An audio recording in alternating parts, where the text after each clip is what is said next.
नमस्कार दोस्तों, स्वागत है आपका आज के इस खास न्यूज बुलेटिन में। आज है 22 मई 2026 दिन शुक्रवार। हम आपके लिए लेकर आए हैं देश और दुनिया की ताजा और 20 बड़ी खबरें जो आपके लिए जानना बेहद जरूरी है। हर अपडेट अहम है, इसलिए वीडियो को अंत तक जरूर देखें।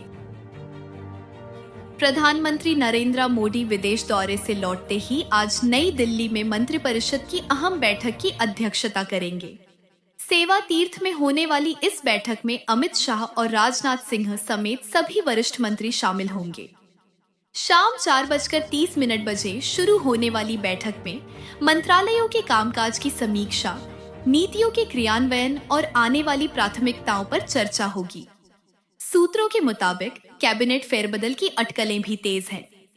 मंत्रालयों द्वारा भेजी गई रिपोर्ट्स के आधार पर पिछले वर्षों के कामकाज और भविष्य की रणनीति पर विस्तार से विचार किया जाएगा।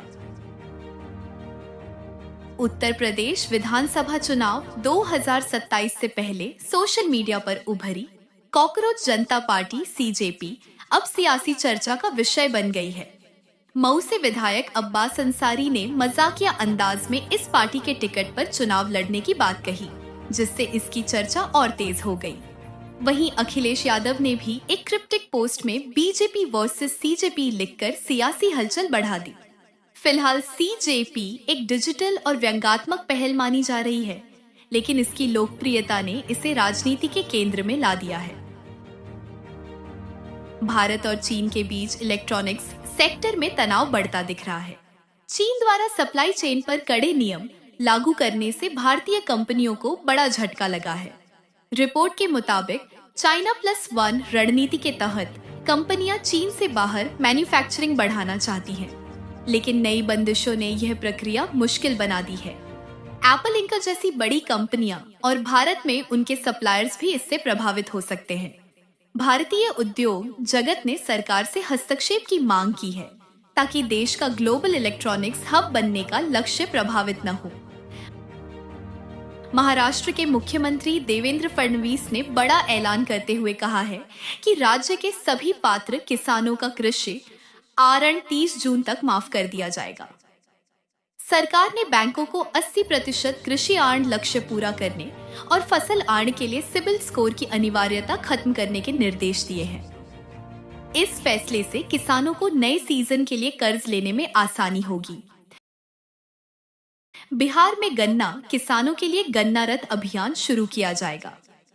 संजय कुमार ने निर्देश दिए हैं कि किसानों को समय पर प्रमाणित बीज उपलब्ध कराया जाए और बीज उत्पादक संस्थाओं की निगरानी बढ़ाई जाए। इस अभियान के तहत गांव-गांव जाकर किसानों को आधुनिक खेती तकनीक और उत्पादन बढ़ाने के तरीके सिखाए जाएंगे। देश भर में भीषण गर्मी के बीच इंडिया मेट्रोलॉजिकल डिपार्टमेंट ने राहत की खबर दी है।